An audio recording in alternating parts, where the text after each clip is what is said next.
This is Spreaker Web Radio.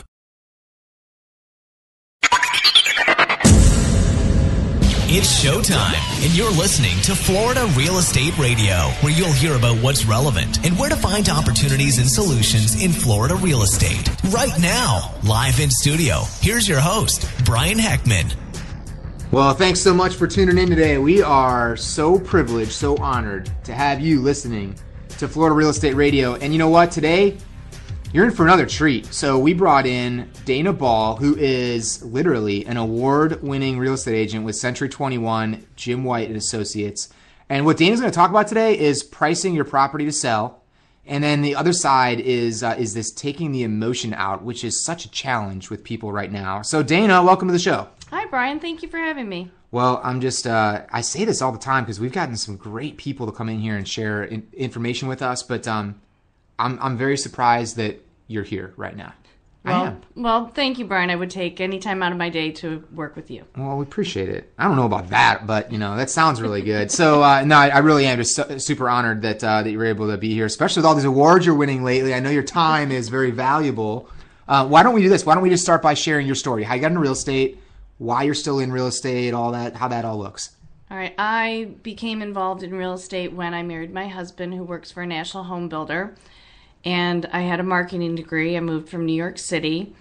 And it was very hard for me to get a job in our new location of Las Vegas because everyone just saw me as a marketing individual in the fashion industry.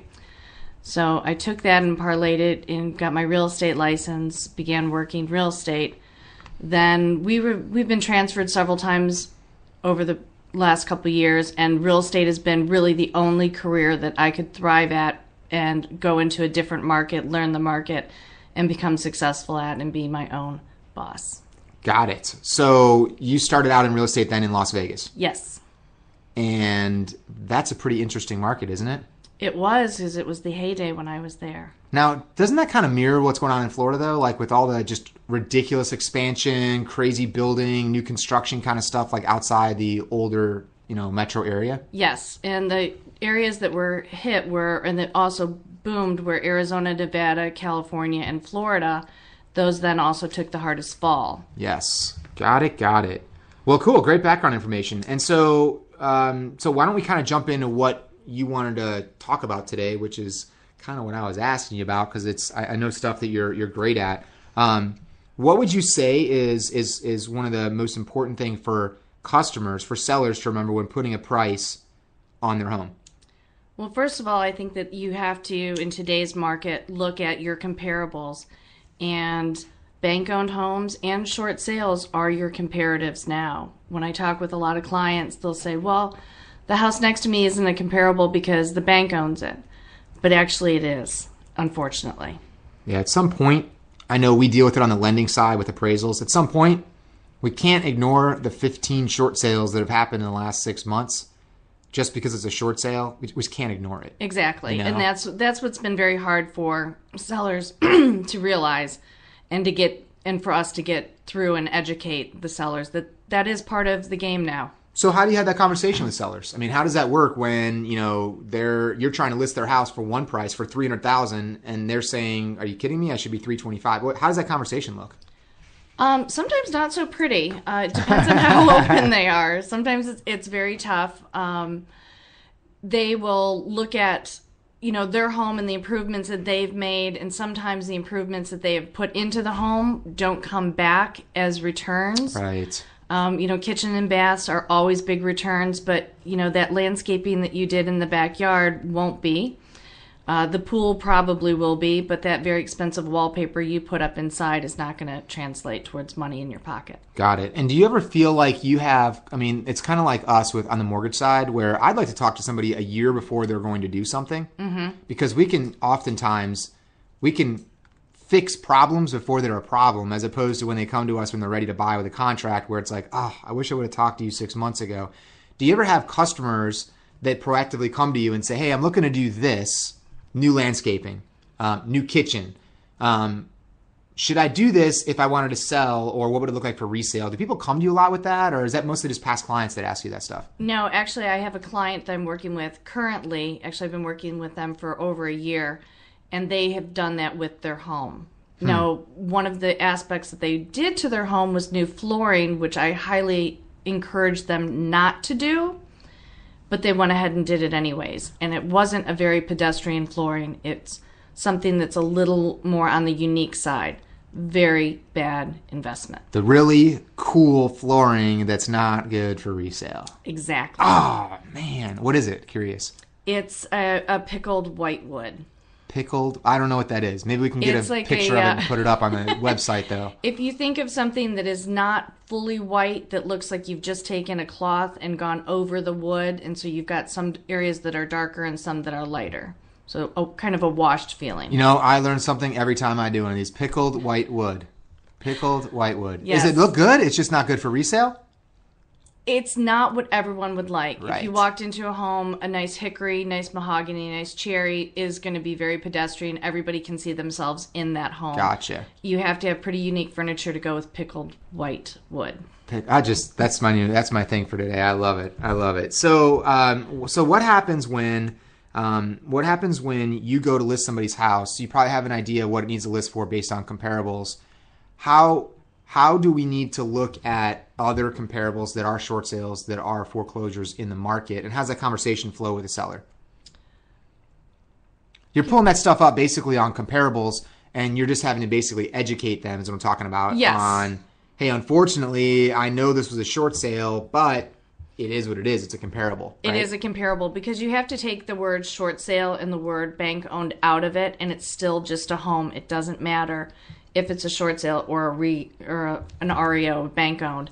It's still a home that's been sold in their neighborhood, in their area. Right. And that's how they have to look at it. They can't look at it any other way. It's just a home that's been sold. And unfortunately, those people who sold that had a tough time, but that shouldn't be in the seller's mind. They should look at it apples to apples. Got it. So what about the fact is we're in the real estate business, right? So Yes. Unfortunately, maybe fortunately, I don't know. It's not like we're going to the Apple store and we're going to buy an iPhone, which we know exactly what it looks like, how much it costs. And you know what? If we don't like it, we're going to turn it in 30 days. Correct. It's real estate. Mm-hmm. So when the emotion of either a person buying a home or of somebody selling their home, that always comes into play. A lot more than when I have to do something with upgrading my iPhone. Right. So emotion has a lot to do with pricing. How do you communicate that, and how do you deal with that with people? You have to tell them to take a step back, that all the wonderful things that they did to their home to make it their home, not just a house, doesn't necessarily translate to the next buyers. They have to look at it that the paint that they did, the wallpaper that they put up, no matter how fabulous it is, the next buyer may not like it, and those things just don't translate into the sale of their home. So they need to take the emotion out of it, that although it was the greatest wallpaper in the world when they put it up and it was gorgeous, they're just not going to get their money back out of it. And maybe they should just paint over that wallpaper and make it white, make it very pedestrian. My favorite thing to say to homeowners is make your house look like a model home. And I've taken many clients to a model home park and said, look at, what do you see about this house? And they say, well, it just looks like anybody could live in it. And that's exactly what you want. You don't want your house to be so tailored to you and your emotion come through so much that someone can't walk into your home and look at it and say, oh, I could live here. They're going to come in, if it's too personalized and you've got too much emotion attached to that house, they're going to look at it and say, oh, that's their home. I can't see myself living here. Right. And a lot of times that emotion, people, they think it translates into price, and it doesn't. That's just because you spent 25 hours working on a section of your home doesn't mean that, it's just aesthetic. It's not going to give you any return on it. So take all that out. Make your house a blank canvas so someone else can walk into it and look at it and say, great, this could be my home. So almost like this whole home staging thing, right? Like Absolutely. yeah. Absolutely. Take out all your clutter. Take down the majority of your pictures. Explain to your children. I've had this conversation with many children who are crying that dad's taking down their soccer trophy. They have to make the house as just generic as possible. And they really just take the emotion out and step back and say, if I do this, I will sell my home faster. and it's guaranteed they will sell their home quicker. Make it look like HDTV, basically. Absolutely. Go into any model home park from any builder and look, and you can see that it is very beautifully clean. There isn't any clutter. There isn't anything on the countertops. You know, yes, it may be a little bit of a pain in the ass to live like that, but it's for a short time. If you can do it, it will be very, very short. So you probably have some really interesting experience, perspective, knowledge, being that your husband with a national builder, huge builder for a long time. So that's got to be some very valuable information about knowing, not necessarily that you're in his meetings and stuff, but I mean, I'm sure that you kind of get a lot of information. Just they're a very successful builder, right? So I mean, they do a lot of business. So you've got to have some very interesting perspectives and knowledge just based on that. I do. And actually going back to our conversation a minute ago about improvements on homes, they do so many market studies where I will know the trends that are coming out in the new homes. A couple years ago, it was the separate water closet for the toilets. You know, I would talk to clients and they would say, you know, what can I do to my bathroom? Well, maybe you want to convert it into a separate water closet because that's the new coming trend. So your house is going to look newer and fresher. Got it. So, question now. Don't blush on me, okay?